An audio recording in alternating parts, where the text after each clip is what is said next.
ऐसा लग रहा है जैसे सूरज गर्मी का बटन दबाकर खुद छुट्टी पर चला गया है।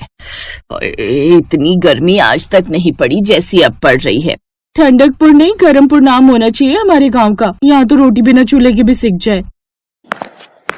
अरे चंदा की माँ, मोहन नहीं आया अभी तक? हाँ, पता नहीं, 4-5 दिन का बोल कर गया था, आज 8 दिन हो गए। पता नहीं साहूकार कितनी मजदूरी करवा रहा है। इतनी गर्मी पड़ रही है, न जाने ठीक से कुछ खा पी भी रहा होगा या नहीं।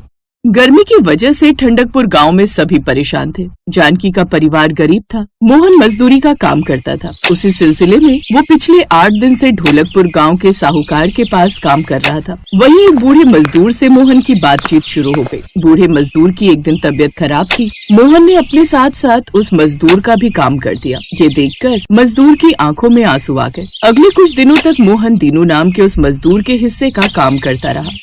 मोहन बेटा, तुमने इतने दिनों तक मेरी मदद की, मेरा सहारा बने। अगर मैं कुछ कहूँ तो बुरा तो नहीं मानोगे?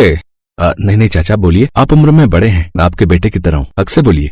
मोहन बेटा, मेरी उम्र हो चली है। मुझे अपनी बेटी कुसुम की बहुत चिंता होती है। अगर मुझे कुछ हो गया तो मेरे बाद न जाने मेरी बेटी का क्या हो। मोहन बेटा, मेरी कुसुम को पिछले कुछ दिनों से तुम भी देख रहे हो। तुम जानते हो वो समझदार है, सारा घर संभालती है। अगर तुम उससे शादी कर सको, मतलब मैं जोर नहीं दे रहा, बस तुम अपने से लगे तो मन की बात कह दी। चाचा, मैं जानता हूँ कुसुम बहुत अच्छी है, पर एक बार मैं घर में बात कर लूँ फिर आपको बताता हूँ। मैं जाते ही कुसुम के बारे में घर में बात करूंगा। मोहन जी, ये रास्ते के लिए कुछ रोटियां और चटनी बांध दी है, आप खा लेना। मोहन ने मुस्कुराते हुए कुसुम के हाथ से रोटी की पोटली पकड़ी और वापस घर के लिए निकल गया। घर जाकर उसने कुसुम के बारे में बात की। अरे बेटा, आजकल बिना जाने पहचाने ब्याह करना गलत है। धोखेबाज लड़कियां मिल रही हैं और हम दीनू और उसकी बेटी को जानते ही कितना है। माँ, कुसुम अच्छी लड़की है, मैं कुछ ही दिनों में समझ गया। वो लोग बहुत सीधे हैं। एक बार मिलाते हैं, देखने में बुराई ही क्या है। और कौन सा हम ज्यादा पैसे वाले हैं जो बड़े घर की बेटी का सपना देखें। लड़की अच्छी हो तो किसी भी घर को स्वर्ग बना देती है। क्या पता कुसुम भी इस घर के लिए लक्ष्मी बनकर आए। मोहन के कहने पर उसके परिवार वालों ने कुसुम को देखा। कुसुम के पिता ने अपने सामर्थ्य से उनकी खातिरदारी की। कुसुम देखने में ऐसी सुंदर थी मानो कीचड़ में कमल। देखते ही कुसुम सबको पसंद आ गई। कुछ दिनों बाद बहुत ही साधारण तरीके से मोहन और कुसुम की शादी हो गई। भयंकर गर्मी पड़ रही थी। घर में एक ही पंखा था। अब मोहन की शादी हुई तो जिस कमरे में पंखा था वो जानकी ने मोहन और बहू को दे दिया। खुद वो पति और बेटी के साथ आंगन में सोने लगी। अब बेटी चंदा को रात में बहुत गर्मी लगती। माँ, बहुत गर्मी लग रही है, हवा भी मानो हवा लेने गई है। पंखा कौन सा सही है, वो भी इतना बूढ़ा हो चुका है कि हिलता भी है तो जैसे गिनती करके हवा देता। उसी के नीचे बहू कुसुम और मोहन सोते हैं। पसीने तो ऐसे बह रहे जैसे ज्वालामुखी का झरना। माँ, गर्मी तो सहन ही नहीं हो रही। जाकर नहा ले, ठंडक पड़ जाएगी। पानी आग उबल रहा होगा जानकी, रहने दो। सुबह ठंडा पानी कुएं का लाकर दे दूंगा, तब नहा लेगी।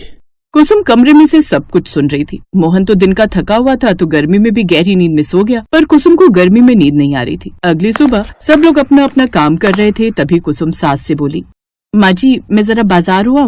इतनी गर्मी और धूप में बाजार जाने की क्या जरूरत आ गई बहू? बस कुछ जरूरी सामान लाना था। अच्छा, हो आओ, चंदा को भी साथ लेती जाओ। माँ, मेरे से नहीं जाया जाएगा इतनी गर्मी में। भाभी, मैं आपके कमरे में सो रही हूँ, वैसे ही रात भर नींद नहीं आती। अब मेरी हिम्मत नहीं हो रही कहीं जाने की। कोई बात नहीं, मैं हो आऊंगी। पता नहीं क्या जरूरी सामान खरीदना है जो इतनी धूप में जाने की जरूरत पड़ गई। कुसुम ने शायद कुछ सोच रखा था, तभी वो इतनी धूप में बाजार गई। कुसुम सीधा एक ड्रम की दुकान पर गई और वहाँ से नीला ड्रम खरीदने लगी। भैया, नीला ड्रम होगा? बहन जी, नीला ड्रम नहीं, हमने तो नीला ड्रम रखना ही बंद कर दिया है। आजकल नीला ड्रम नाम सुनते ही सबकी हवा टाइट हो जाती है। पर आपको किस लिए चाहिए नीला ड्रम? बस कुछ जरूरी काम था। वैसे और कोई रखता हो? यहाँ पिछली गली में एक दुकान है, वहाँ पूछ लो। वैसे पूरे गांव में नीला ड्रम रखना बंद कर दिया है सबने। हाँ तो जनाब, बाजार में बहू कुसुम ड्रम खरीद रही थी और बाजार की सबसे तेज रडार यानी पड़ोसन की नजर उस पर पड़ गई। पड़ोसन का स्कैनर चालू हो गया और फिर वो धूल उड़ाती सीधी जानकी के घर पहुंची। जानकी, अरे ओ जानकी, जल्दी दरवाजा खोल, बड़ी खबर लाई हूँ, बड़ी खबर। अरे मुन्नी, क्या हुआ? कहीं गांव में फिर से साहूकार की भैंस तो नहीं भाग गई? पहले सांस तो लेने दे और सुन, कोई है तो नहीं? नहीं, घर में कोई नहीं है। चंदा बहू के कमरे में सो रही है और बहू बाजार गई है कुछ जरूरी सामान खरीदने। वही तो, जरूरी तो होगा ही, तब भी सोचो कुछ गड़बड़ है। अरे तुम्हारी बहू को मैंने बाजार में देखा है नीला ड्रम खरीदते हुए। बोली भैया नीला ड्रम ही लूंगी, तुम पे नहीं तो कहीं और से ले लूंगी। दुकानदार भी घबरा गया, बोला बहन जी आजकल नीला ड्रम तो बिकना ही बंद हो गया है। क्या बहू नीला ड्रम खरीदने गई थी, पर नीले ड्रम की उसे क्या जरूरत पड़ गई? हो सकता है बर्फ भरने के लिए खरीदने गई हो। उसके हाव भाव देखकर तो लग रहा था कि वो तुम सबको ठंडा करने के लिए वो नीला ड्रम खरीद रही है। कैसी बातें करती हो कमला, कुछ भी बोले जा रही हो। तभी कुसुम नीला ड्रम लेकर आ गई। सास और पड़ोसन को तो सांप सूंघ गया। जानकी मैं चलती हूँ, फिर आऊंगी। हाँ, पड़ोसन पतली गली से निकल ली, पर जानकी का शरीर तो भरी गर्मी में बर्फ की तरह ठंडा पड़ गया। माँ क्या हुआ? तुम इतनी घबराई हुई क्यों हो? उधर देख, वो तेरी भाभी क्या खरीद कर लाई है, नीला ड्रम। अरे जिसकी चर्चा भी खबरों में आ रही थी, पर बहू क्यों लाई है? माँ होगा कोई काम भाभी को, तुम बेकार ही चिंता करती हो। चिंता की तो बात ही है, नीला ड्रम तो नाम सुनते ही डर लगने लगता है, पर ये कर क्या रही है यही समझ में नहीं आ रहा। कुसुम घर के आंगन में नीला ड्रम रखती है। सबकी नजरें उसी पर टिकी थी, लेकिन कुसुम बिना कुछ बोले सीधे अंदर जाती है और थोड़ी देर बाद कमरे से कुछ पुरानी चीजें जैसे पंखा, प्लास्टिक, पाइप, मटका और एक टूटी बाल्टी निकालती है। तभी मोहन और उसके पिता भी आ जाते हैं। कुसुम ये सब क्या है? तुम ये नीले ड्रम में क्या कर रही हो? कुछ नहीं, बस गर्मी से बचने का जुगाड़ बना रही हूँ। है गर्मी से बचने का जुगाड़, वो भी इस नीले ड्रम से? जी बाबूजी, मैंने एक बार अखबार में फोटो देखी थी, किसी ने कनस्तर को काटकर कूलर बनाया हुआ था, तो मैंने सोचा मैं भी कुछ ऐसा जुगाड़ कर लेती हूँ, इसीलिए मैं नीले ड्रम से कूलर बनाने जा रही हूँ। वाह, क्या जुगाड़ लगा रही हो कुसुम। वैसे कहो तो मैं भी तुम्हारी मदद करता हूँ। हाँ, आप वो मटके में पानी भर दो, फिर पाइप लगाकर पंखा फिट कर देंगे। बाबूजी, हमें सबसे पहले इस ड्रम को काटना होगा। मैं आरी लाता हूँ बहू। कुसुम अपने पति और ससुर की मदद से जुगाड़ लगाकर नीले ड्रम से कूलर तैयार कर देती है। पड़ोसन अपने घर की छत से सब कुछ देख रही थी। जैसे उसने नीले ड्रम के कूलर की ठंडी ठंडी हवा देखी तो वो भी हवा खाने आ गई। बहू तुमने तो कमाल कर दिया, साक्षात लक्ष्मी बनकर आई हो तुम तो। हमारे घर इतनी गर्मी में तुम्हारी वजह से हमें राहत मिल गई। बहुत बढ़िया कूलर बनाया है तुमने। भाभी, एक नीला ड्रम और खरीद लेते हैं और ऐसे एक और कूलर बना लेंगे यहाँ आंगन में रखने के लिए, फिर हमारे घर में 2 कूलर हो जाएंगे। अरे कुसुम बहू, एक कूलर मेरा भी बना दोगी? वो क्या है ना, मेरे घर में भी कूलर नहीं है। बना देगी बहू, पर पैसे लेगी। अरे इतनी मेहनत से काम कर रही है तो मुफ्त में थोड़ी कूलर बना कर देगी। पैसे दो और कूलर खरीद कर ले जा। आखिर बहू ने दिमाग लगाया है तो उसका फायदा भी तो उसे ही मिलना चाहिए। क्यों, सही कह रही हो ना? हाँ, तो मैं कौन सा मुफ्त में ले रही हूँ?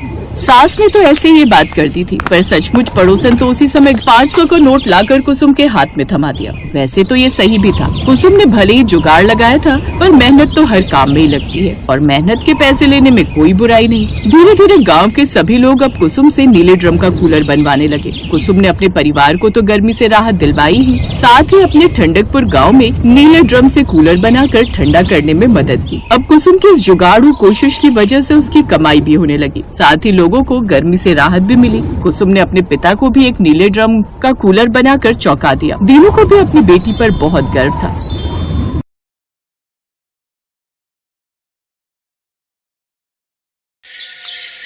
शिवानी, बस अब बहुत हो गया। अब मैं तुम्हारी एक नहीं सुनूंगा। इससे बेहतर रिश्ता फिर नहीं मिलेगा। और तुम एक बार लड़के से मिल तो लो, अगर पसंद ना आए तो हम जिद नहीं करेंगे। पापा, मैंने कहा ना मुझे अभी शादी नहीं करनी। अभी नहीं करने का क्या मतलब है बेटा? शादी के लिए यही सही उम्र होती है। अगर तुझे कोई लड़का पसंद है तो बोलना। हम नहीं माँ, ऐसी कोई बात नहीं है। अब अच्छा ठीक है, मुझे अपना प्रोजेक्ट पूरा करके आने दीजिए, फिर मिल लूंगी मैं जिससे भी आप कहेंगे।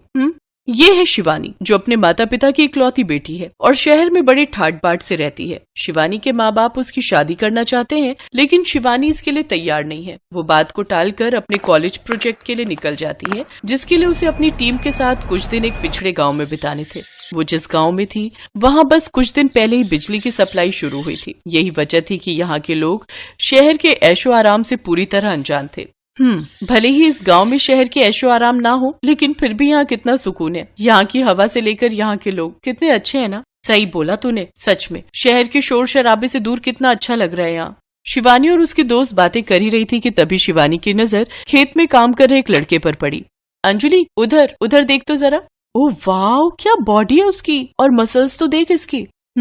ऐसी बॉडी तो कई साल जिम करने के बाद भी नहीं बना पाते शहर के लड़के। चल ना बात करते हैं। अब नहीं, रहने देना। जिस लड़के के बारे में शिवानी और उसकी सहेली अंजुली बातें कर रही थी वो था इसी गांव का रहने वाला राघव, जो वाकई देखने में बहुत ही अच्छा था। उसकी कद काठी ऐसी थी कि कोई भी लड़की पहली ही नजर में उसे अपना दिल दे बैठे, और ऐसा ही हुआ था शिवानी के साथ। अंजुली के जोर देने पर वो भी उसके साथ राघव से बात करने पहुंची और फिर एक्सक्यूज मी, हाय, मेरा नाम अंजुली है और ये शिवानी। जी नमस्ते, हम राघव। बताओ क्या समस्या है? समस्या तो कुछ नहीं है, वो असल में शहर से जो टीम आई है ना, हम उसी के साथ आए हैं। आपका गांव घूमना चाहते हैं, आप घुमाएंगे हमें प्लीज? माफ कीजिए मैडम, हमें बहुत काम है, आप किसी और से पूछ लो। इतना कहकर राघव वापस अपने काम पर लग गया और शिवानी वहीं खड़ी उसे काफी देर तक देखती रही। उसे राघव पसंद आ गया था। उसके बाद वो हर दिन राघव को ढूंढी लेती और किसी न किसी बहाने से उससे बातें करने की कोशिश करती। राघव को भी जल्दी ही शिवानी के दिल का हाल समझ आ गया और फिर, देखो राघव, तुम चाहे जो कहो, मैंने तय कर लिया है, मैं अगर शादी करूंगी तो सिर्फ तुमसे। लेकिन मैडम, हम शहर नहीं आ सकते, यहाँ हमारा भरा पूरा परिवार है, हमको नहीं छोड़ सकते, चाहे जो हो जाए। तो तुमसे शहर आने को बोल ही कौन रहा है? और वैसे भी शादी के बाद लड़कियां ससुराल आकर रहती हैं, लड़के नहीं। मुझे तुम और तुम्हारा ये गांव बहुत भाग्य है। राघव प्लीज मुझसे शादी कर लो, मैं यहाँ तुम्हारे साथ खुशी खुशी रहूंगी। शिवानी की ये बात राघव के दिल पर जा लगी। सच तो ये था कि उसे भी शिवानी पसंद थी, लेकिन अब जब शिवानी उसके खातिर शहर छोड़कर गांव में रहने को भी तैयार थी तो उससे भी ना नहीं बोला गया। शिवानी ने गांव से लौटकर अपने घर वालों को राघव के बारे में बताया।